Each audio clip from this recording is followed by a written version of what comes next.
I'm Susan Vita, the chief of the music division, and it's my really, one of the best parts of the job of being chief of the music division is that you get to meet such wonderful people, composers, artists. And tonight we have one of those here along with David. I'll slip into the background somehow. You have to admit that George is the main event. No question. So it's really, really a pleasure and an honor to kick this off and to introduce George Crumb. And also with George is David Sorobin from Bridge Records. Bridge Records has had a long association with George, having recorded many, many of his works. As you may know, he is a composer of a number of Library of Congress commissions, including really one of the landmark 20th century Ancient Voices of Children, which he did in 1970. We're so thrilled that we have that as part of our legacy. Thank you, George.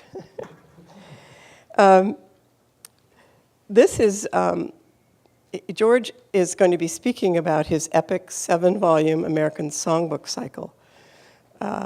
Tonight we open a terrific mini-series called Distinctly American, which brings 6 leading American composers, established and emerging, to the library to talk about their music at our concerts. I'm happy to say that we will also have 2 Library of Congress commissions coming up just as part of the series by Stephen Hartke and Sebastian Currier. I'm sure you know those names. There's no composer more appropriate to headline a project called Distinctly American than George Crumb. He's known for capturing an indefinable essence, a glimpse of our musical identity. This is a quote, "George Crumb hears the heartbeat of America." That's what the Los Angeles Times said. And the library is the home of America's music across a brilliant universe of styles and genres. Mr. Crumb's long and cordial relationship with the Library of Congress began with the commission of his landmark work, Ancient Voices, and we're proud that this is one of the most notable commissions in our distinguished roster of Coolidge Foundation commissions. And we invite you, our friends and supporters in the audience, to join with us in adding to that roster. Tonight, one of the artists for the performance is Gil Kalish, who was part of the performing ensemble for that Ancient Voices premiere 4 decades ago.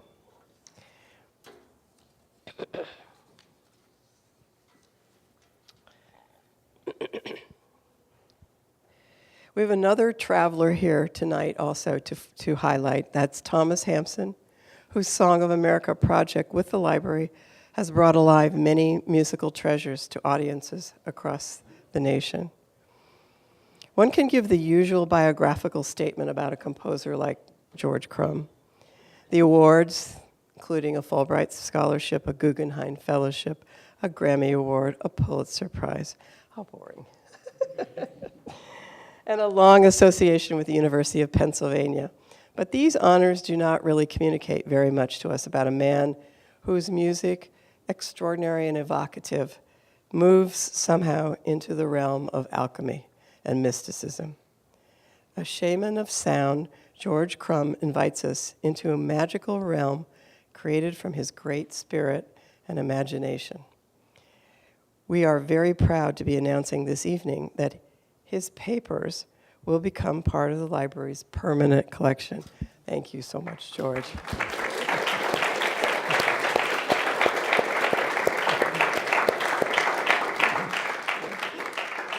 Joining him now is David Sorobin, a producer at Bridge Records. David began playing George Crumb's music 40 years ago. Are you all that old? Yeah, I'm afraid so. I was 19. Oh, yeah, okay, good. He's since collaborated with Mr. Crumb on producing recordings of the composer's complete output for the Bridge Records George Crumb edition. Mr. Crumb has composed a number of works for Mr. Sorobin, and the two have toured extensively as part of the George Crumb Ensemble. Ensemble. Yeah, Thank you. ensemble. Okay, please join me in welcoming both these gentlemen to our pre-concert lecture.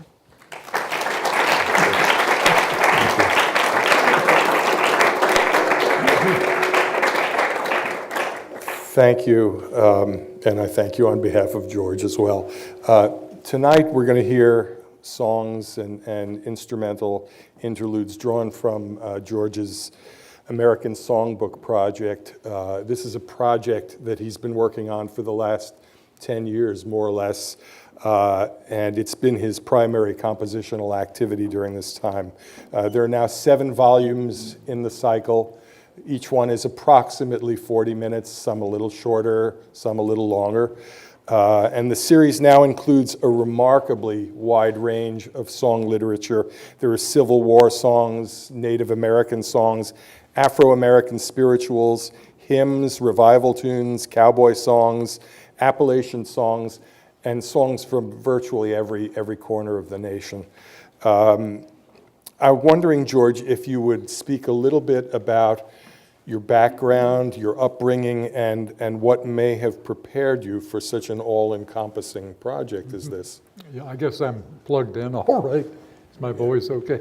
I grew up in Appalachia, and my parents were classical musicians. But I think anybody living there was also, in tune with country music and folk music. All these things were floating around. They were played on the radio constantly. So all of the tunes, not all of the tunes that I've used in the songbooks were familiar to me, but most of them were, and they've long been in my mind. And it was my daughter, Ann, finally, who suggested that I do a collection of just Appalachian folk tunes, She wanted to sing them, and she wanted something that would be suitable for like concert performance, with a regular structure and so forth, covering several songs. So I did that, and she sang them, and that led to other things. I was thinking, well, there are all these spirituals I love too. That became the second collection I did, etc. So forth through 7 volumes, and I'm finally finished, and I don't want to see any more folk songs for a while. Okay. What I'd like to do in this little talk is ask George some general questions about his music, and then go specifically through the 7 songs that have been selected for tonight's performance and talk about each of those. So let's talk a little bit about your music. Instrumental color has been a primary component in the shaping of your work during the last 50 years. It's taken you in 2 directions as I see it. First, the search for new and strange and different instruments. And secondly, the learning to find techniques for playing traditional instruments, techniques that may be dormant or that you've invented yourself. Can you speak about the remarkable percussion orchestra that we'll hear tonight? I think most of the songbooks would have about 150 separate percussion instruments. We were worried that for tonight's collection that it was going to fit on the stage. It's not an immense stage. So they scrimped and so forth and pushed things together a little. So it all fitted except an instrument called the cannon drum. They have the instrument here, but it simply wouldn't fit on the stage. This is an unusual type of drum, as you might imagine. I ran into this on a trip to University of Idaho. A percussionist there had invented what he called the cannon drum. It was a long tube about this size in diameter, and it could be 12 feet long or 15 feet long. And one end was equipped with a bass drum membrane. So the percussionists would play on the side of this thing, and the drum had to be pointed to the audience so they would get the full effect. And it's a stupendous sound. I'm sorry we won't have it. We're substituting simply the bass drum for And tonight. the interesting thing about this, the usage of the cannon drum in this piece is he saves it for a setting of Johnny Comes Marching Home Again. And the sound when you hear it is really incredibly like real cannon. And I imagined myself, somewhere on a Civil War battlefield the first time I heard the sound. So It's very militaristic, and I suppose one influence maybe was the Wunderhorn songs of Mahler. Many of them are kind of military songs. So I stole a little from Mahler in my setting. well, what about your relationship with the piano? It's the instrument you return to the most frequently for your solo compositions, your chamber compositions. It's an instrument that really arguably saw its peak in the 19th century. Can you talk about the potential that you see in the instrument for an expression, both from the standpoint of the performer and the composer and what you've done with the instrument? Well, I think, David, the piano is almost like an instrument that can be invented. It is, in fact, reinvented every couple of decades, For example, there was Beethoven, and Chopin reinvented the instrument. Brahms came along, and the piano became kind of an orchestra with those very low sonorities and the wide spacings. And then next we had Debussy, who his concept of the piano sound was something entirely new. And that composer was a big influence on my early music. I played some of those preludes when I was very young, and it got in my ear. Debussy was already pushing out the kind of the not chromatic in the musical sense, the coloristic possibilities of the instrument. And then I fell in love with Bartók's piano music, who again kind of made the piano be a percussion instrument at times. It sounds like an extension of the percussion department. So something new again came into that. So these were all influences, and what I've tried to do myself is takes off from there, pushing out the color spectrum of the instrument. And for those of you who know George's music, you know that his way into the piano is really an inventive one. He experiments with all sorts of techniques inside the piano, and using beaters, using thimbles, using all sorts of sound changers in terms of his piano writing. For me, the use of these kinds of things is interesting, and they produce new sounds. But in George's case, for me, the most wonderful thing is he's been able to incorporate all of these sounds into very musical situations, and perhaps that's his greatest contribution, in my opinion, to the flow of music over time, is that he's taken what we would have considered 50 years ago as unusable sounds, and he's somehow melded them into his own language and formed something very new and very significant. Now, the technical requirements of great repertoire have typically forced performers to catch up and figure out how to do these techniques. And many would argue that your music has had that effect. Pieces like Black Angels, Macrocosmos, they really have changed what performers need to be able to do. And tonight, listeners will hear your trademark world produced by a lot of instruments. Cymbals and timpani will be bowed. Piano strings will be plucked and struck by mallets, and Mr. Hampson will be called on to whisper, shout, and produce a very extreme dynamic range that this music requires. Few of these techniques were part of my training. I know they were not anything part of your training.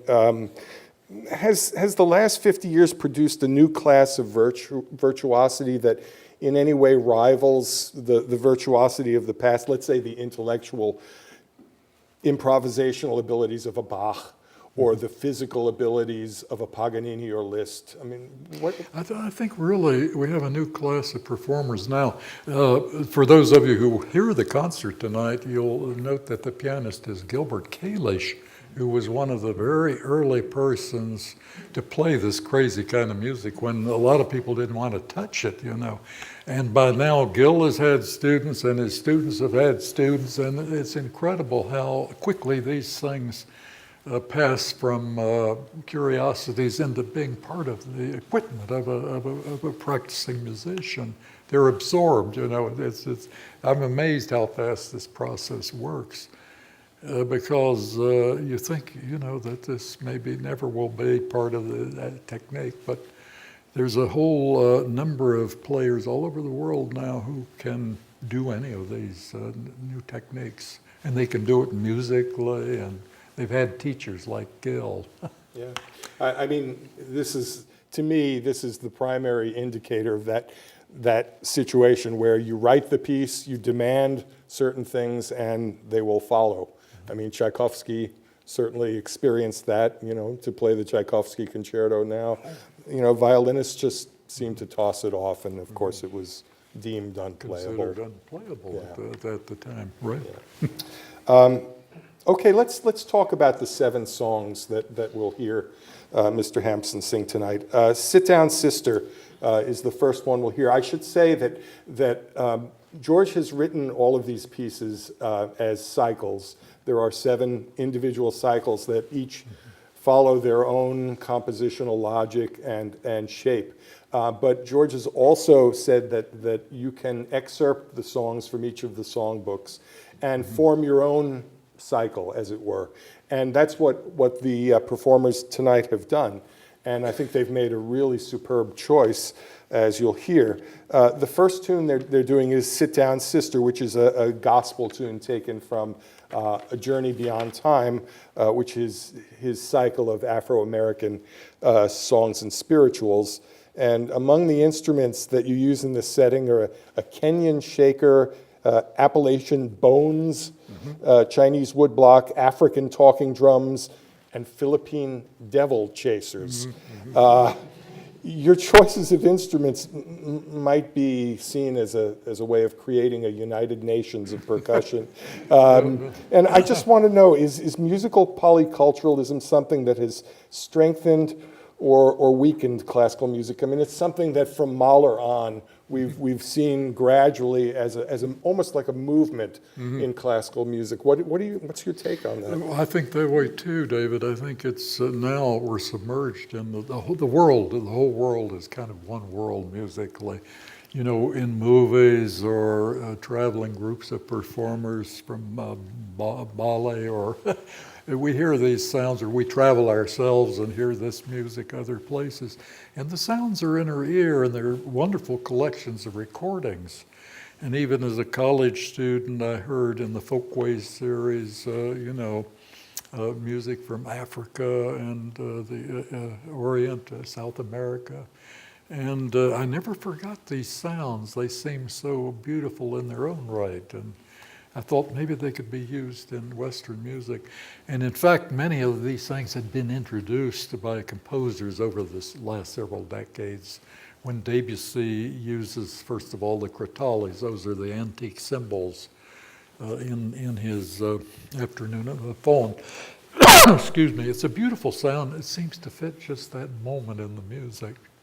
It's not a gratuitous effect. It's organically related to his conception there. It's just the right sound.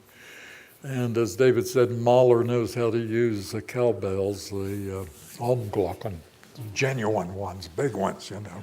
And it has a sound that it colors the whole orchestra when he uses it, or the sleigh bells in the Fourth Symphony, so etc. So these things, it's just the whole world is getting more condensed. I mean, all these possibilities are there. In typical fashion, of course, we'll hear some Almglocken tonight, but what George does, of course, is he changes the sound of the way the Almglocken is played, and you'll see it immersed into a large pail of water. which bends the sound and gives it a haunting, completely different sound than you would hear in Mahler. These are more ghostly Glocken. Right. Very ghostly. Next we'll hear "Shall We Gather at the River," and this is the song that opens, and I think very appropriately, the whole 7 songbooks. It's from a cycle called "The River of Life," and this is well known to many of you through Charles Ives's use. And George uses a very mysterious accompaniment, a kind of drifting river music, he calls it, which follows Ives's path in the spiritual significance of the song with its message of really peaceful deliverance. And I know you identify with Ives musically, but how about philosophically? That too, yes, there's a kind of some of the New England transcendental feeling in Ives I've always felt, and I guess I've inherited some of that myself. There's in other words, a spirituality, kind of it's a little abstract in a way, but it's something you can feel as being at the foundation of his music, like the 3 places in New England has those moments, and many Concord Sonata would have those the songs of Ives, and I've been influenced by Ives a good deal. Would I be prying if I asked if you were a religious man? I think all religions are kind of beautiful, and I'm not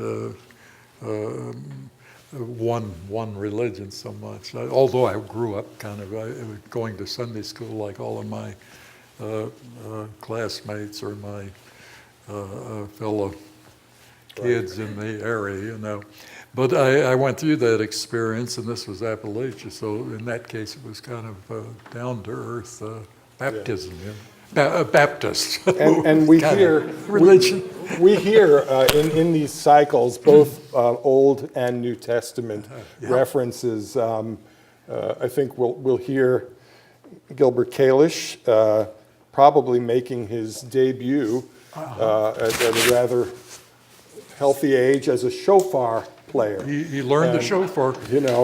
So it's really... Gil will try anything. Yes, he will. You'll make him do anything, It's... Next song after that is "Sometimes I Feel Like a Motherless Child," which is the closer of the Afro-American cycle.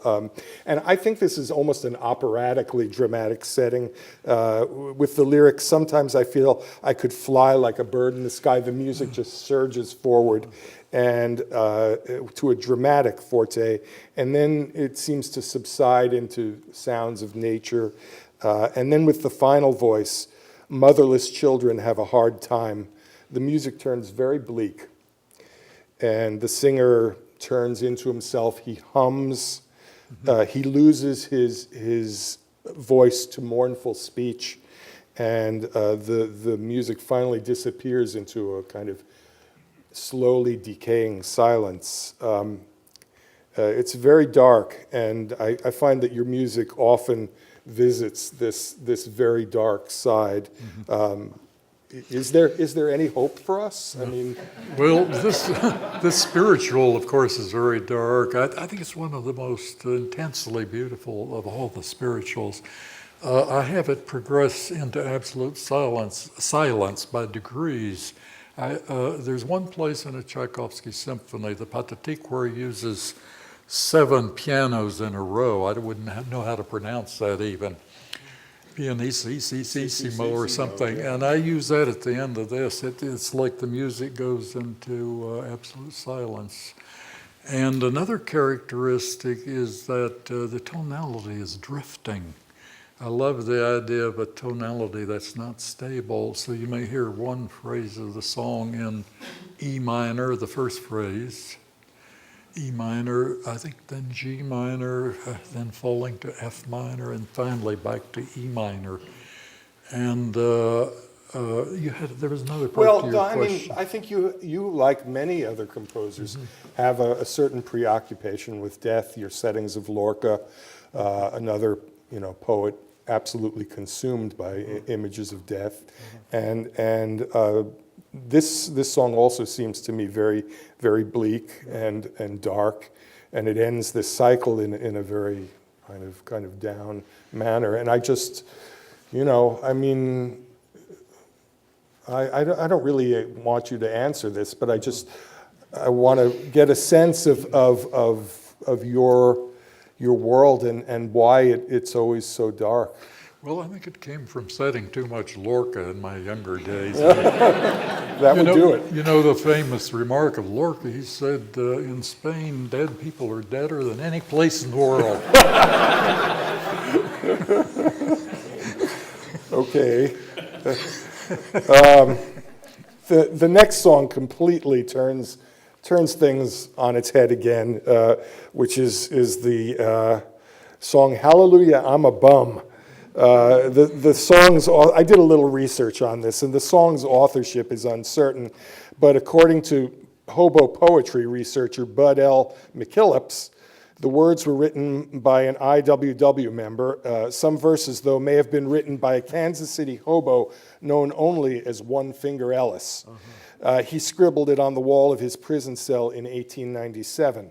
There's also a questionable theory that Harry McClintock could have written it in 1897 when he was only 15. It's sung to the tune of Revive Us Again, and the song was printed by the IWW, the Industrial Workers of the World, in 1908, and adopted by a branch as their anthem later that year. The song recurs frequently in the 30s film Hallelujah, I'm a Bum, and Chaplin's Modern Times, and your setting of it is pure slapstick. I mean, it's really humorous. The singer becomes inebriated gradually. He loses his place in the song, and then he receives kind of kicks in the derriere by these percussion thwaps. Yeah. It's a really, it's unlike any setting in the entire songbook cycle that I know. It's a comic song. It is a comic song. Are you a fan of early film comedy? Well, I saw these qualities in this song and with this setting. It used to be a religious song, and then it was taken over, it became a labor song. I mean, it was already a kind of a funny use of words and so forth. So then I had the idea of showing the progression of drinking too much. So the last stanza, David refers to the singer loses his place and he's out of tempo, and that's all written in the score precisely. All the mistakes are notated in the score. Yeah. And you really do get the sense that the singer is quite inebriated and just doesn't know where he is, and then it ends with another big pop to the chops, as it were. So it's a really funny song and a great addition to the set. The penultimate song we'll be hearing tonight is "Black, Black, Black is the Color of My True Love's Hair," from your Appalachian cycle, Into the Hills. And this combines the very traditional, well-known ballad with sort of very strange harmonies in the piano and vibraphone, and an almost atonal counterpoint throughout from the ensemble. And I'd like to quote George here about these songs. He says, "By means of a wide range of timbres and textures, together with the use of an extended chromaticism and occasionally unusual rhythmic patterns, I have attempted to bring out the psychological depth and mysticism and also the humor inherent in Appalachian folklore." I find this setting to be so chromified that the original tune almost disappears into your very personal world. And I'd like to ask, this is a bit about your compositional process, but did you sometimes have the sensation that when you were working with all of these borrowed tunes, that the tune was subsumed and that you were just composing your own music as in your non-arranged works?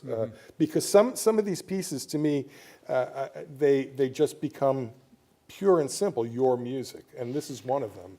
Yes, well, I didn't set out to assimilate the music quite that way, but I hope that the songs would still have their identity in a sense, but yet be surrounded by a different world. It would be heard in a different way because the context varies, the backdrop varies. The harmonies are different. Sometimes I bend the rhythm too a little, which doesn't make the songs unknown. They're still recognizable. No. I mean, the magical thing about these works is that you get these tunes that we all know, we're all familiar with, and yet the context that we hear them in is so completely altered that it gives new meaning.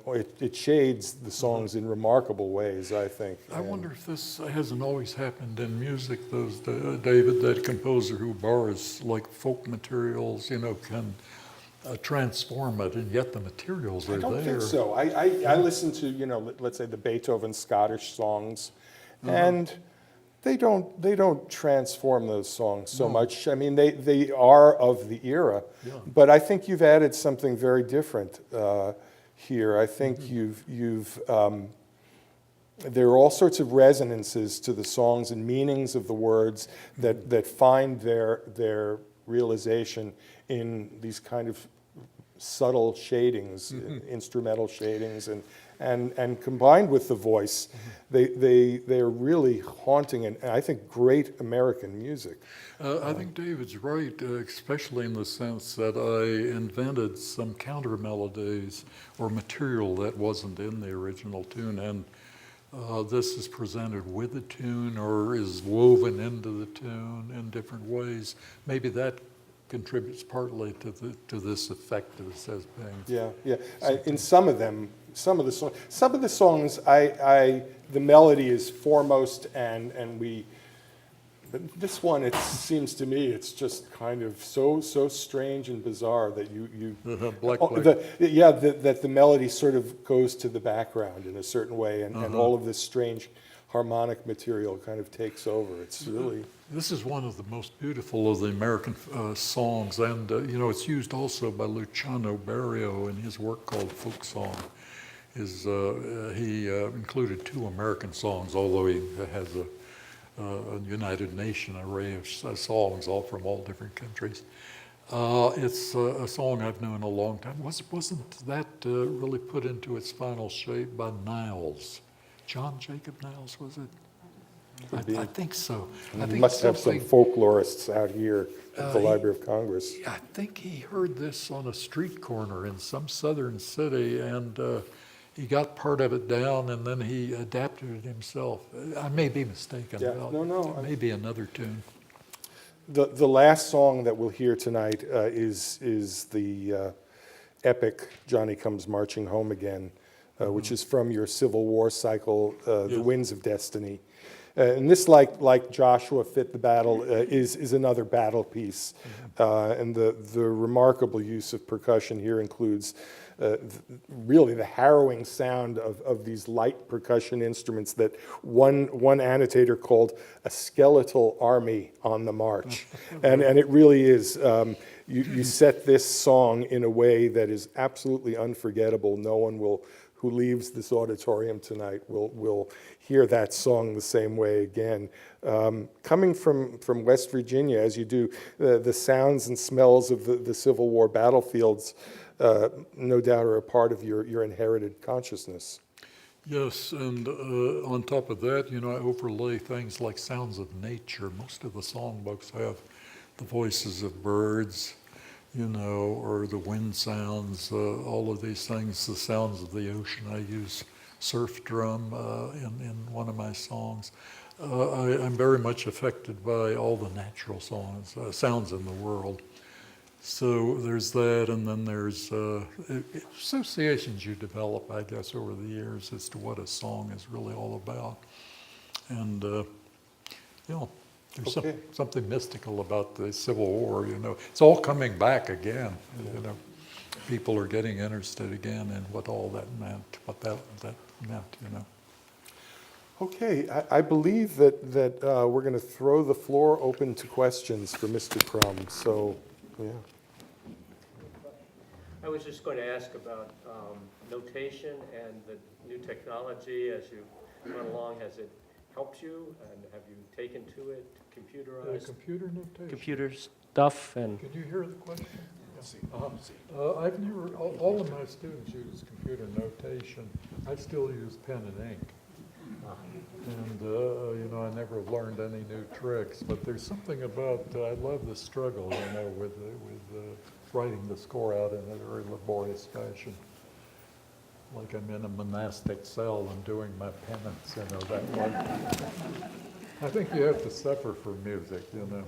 For those who've never seen these scores, there are a bunch of them that are on exhibit, including some of the pages from Ancient Voices of Children, and they're really unlike any scores you've ever seen.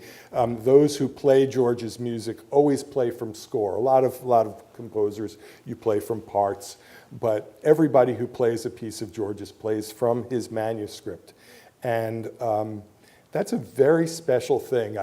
You know, if you're not a performer, I don't think it makes sense, but somehow the computer notated music is just not the same thing as playing this music that is issued from the composer's hand, and everybody who does George's music loves that about it. Don't ever change, as if you could. Well, today I had a chance to look at some Brahms, you know, original scores, and some other pieces, you know, Alban Berg, Wozzeck, and there's some magic in the handwriting. But even engraving, and that's not as mechanical as this computer notation. Even engraving erases that personality. So if you can play the Mozart rondos on the piano from a facsimile, that's a great experience. I have kind of a two-part question. The 40s and 50s, I studied with Roy Harris, and he was doing little pieces like The Blackbird and from folk songs. And I wonder whether there was something about the 40s and 50s that revived this. He's Oklahoma. And of course, a great film that came out of West Virginia called Matewan makes great use of some folk singing in church. Do you think that this move from the churches and from the folk singers into the concert hall? Could you speak to that at all? Yes, well, many of those styles are very exciting in themselves. I've heard Appalachian folk singers that have such a metallic voice you can't believe it. Sounds almost like a Russian soprano, you know. And I love that sound. That sounds in my ear. So my daughter Ann, when she did the Appalachian songs, she imitated that timbre of the voice in a song called "Will There Be Any Stars in My Crown?" The high note was just so metallic and ringing, you know. And all of the spirituals, that's just part of our psyche nowadays. I hope it's not lost these days. I hope the young people still recognize those songs. And maybe my settings, I hope it would help to keep some of them going, you know, if they're not already. We lost them. Sorry. That's what the problem is. I don't know how much you missed, but Sorry about that. sorry, no. Yeah, okay. It's really interesting to me. Tonight we're going to hear these songs sung by a really great singer. In the really great singer sense of being a great singer, and yet these songs have been written really for a much smaller voice. Usually the singers amplify in performance because there's an incredible din created in the percussion, and these pieces I find remarkably. We were at the rehearsal earlier today. And they adapt so beautifully to very different kinds of voices, both in terms of gender, going back and forth, male and female singers, and in terms of actual vocal quality, more or less folk-type singers, and now a very heroic voice. So it's really stunning to me that this kind of music can have such a a viability among such a large range of voices. Yeah. As Mr. Buffalo, I was actually going to ask a similar question. I'm sorry. Of the 49 songs, I know that you originally were inspired by your daughter, Anne, a lighter voice.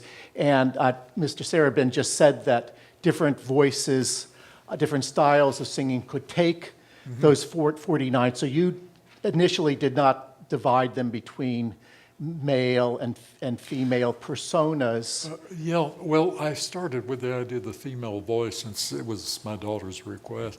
And then it occurred to me that 2 of the books, at least, of the first 4 could be either male or female.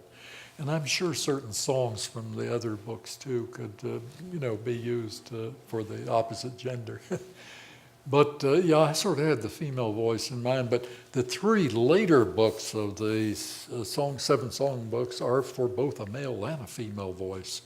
And sometimes there's kind of a real duet, or at least there's an alternation. It varies how I use the 2 voices. My question then would be, is Mr. Hampson interested in working with all 49 songs and traveling the world and doing Well, he hasn't committed himself.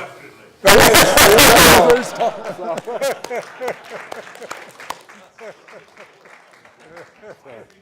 most brilliant pieces of music for the 21st century that I've worked on yet. I can't say enough about it, George. I think they're fantastic. I'm sorry there's only 49. We have 42 to go. I just hope you're happy.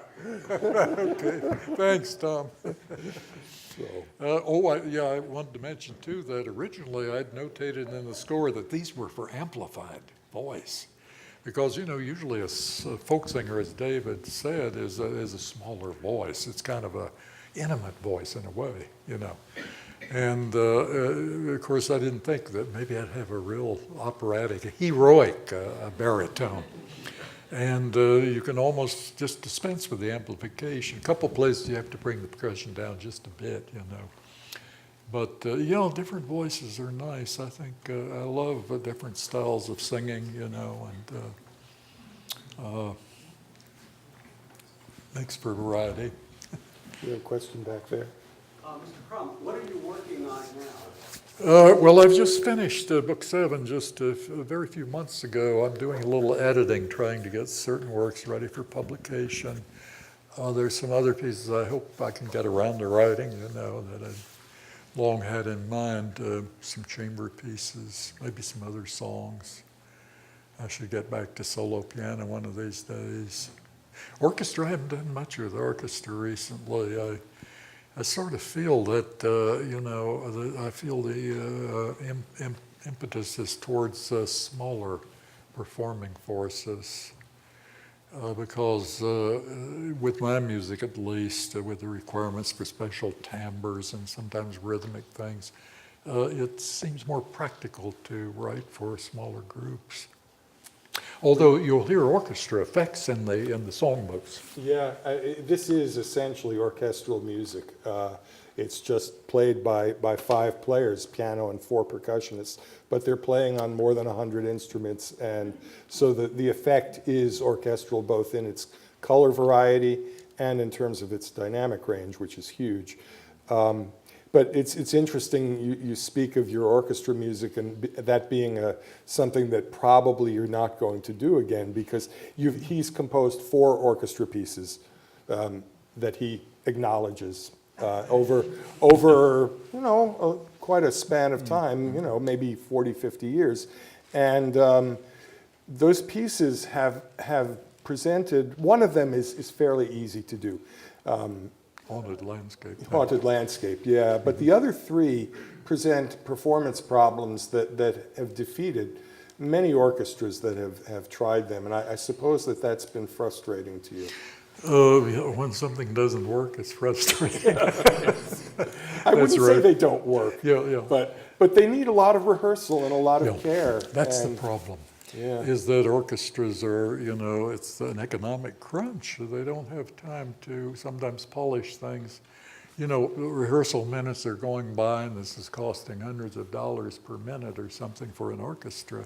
I guess, so that you never get around eventually to covering all the points, which you can do in smaller chamber situations. I like this topic. It opens up a can of worms because you mentioned that he only wrote 4 orchestral pieces. I'm curious about your opinion on new music's relationship with orchestral music, with orchestras. Why have you only written 4 pieces? Could you please speak on that? Sure. Oh, I think many of the pieces I've heard, including some of my students, have been doing very well in the orchestra field. And there are certain European composers, who have written really beautiful orchestral pieces. But composers are different, There's some composers like Chopin, all he needs is a piano, really. Writes very little else. So it's a personal thing. I think always. But I hope orchestras always exist, if only to play the Mahler symphonies over and over. A few other pieces. And a few other pieces too. Handful of other pieces. Big handful.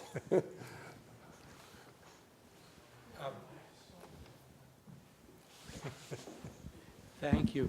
I'm Alan Mandel. I think George has made a wonderful contribution for solo piano.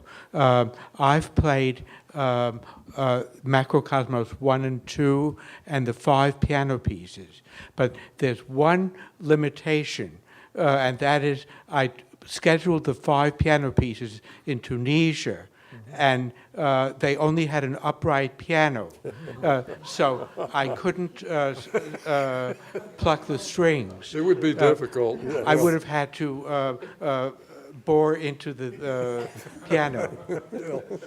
Well, I grew up with an upright piano. That's, as a kid, I practiced on an upright piano, but that was before I'd heard that there was such a thing as a composer like John Cage that explored other aspects, or Henry Cowell, But there weren't recordings, at least none that I heard in the early 60s, so I was kind of forced to go my own way to do my own exploration of that.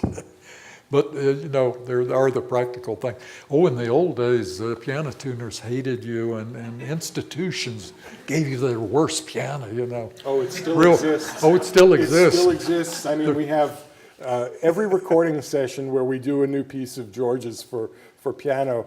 If you happen to rent a really nice piano, or happen to luck into a really valuable piano that sounds great, there's inevitably someone who's in charge who will come along and look askance at you going inside and marking all of your harmonics and nodes and taking percussive beaters to the strings. They don't like it at all. I know, and you know something about that. But nothing I do hurts the piano. The piano may have to be tuned a little sooner after it's been, but nothing else. I wouldn't hurt the piano. They're too expensive. You might say that the moisture on the fingers might corrode the strings. Well, there's moisture in the air. That corrodes the strings, Nothing I would ever do on purpose to hurt an instrument, But this thing persists, and it used to be the Steinway people, they were ferocious against this kind of music, And then one issue, they featured me on the front of their Steinway magazine. I never could figure that out. Actually, it makes a lot of sense because your music probably generates more sales for them as the instruments deteriorate. But how many clunkers did we see because an institution didn't want to give you their best piano, So that happened over and over. Thing is changing a tiny bit, but still it exists. Okay. Maybe we should call it an afternoon and get ready for the concert. Thank you. Thank you.